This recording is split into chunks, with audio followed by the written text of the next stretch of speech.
కొన్నిసార్లు రోజులు మనకి తెలియకుండానే అయిపోతాయి. అలాంటి దానికి ఇదొక ఎగ్జాంపుల్ అనమాట. రీసెంట్‌గా శేఖర్ స్కూల్ యానివర్సరీ జరిగింది.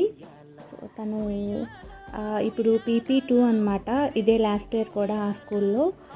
అకాడమిక్స్‌లోను, స్పోర్ట్స్‌లోను రెండిట్లోనూ మంచిగా ప్రైజెస్ తెచ్చుకున్నాడు. అలాగే కల్చరల్ యాక్టివిటీస్‌లో కూడా అన్నిట్లోనూ పార్టిసిపేట్ చేశాడనమాట. చాలా బాగా చేశాడు. అంటే వాడి ఏజ్‌కి కరాటే చేశాడు. స్టేజ్ ఫియర్ అదంతా లేకుండా నాకు చాలా బాగా అనిపించింది అనమాట.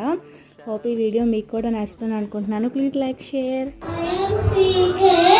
This is Sweet from PP2.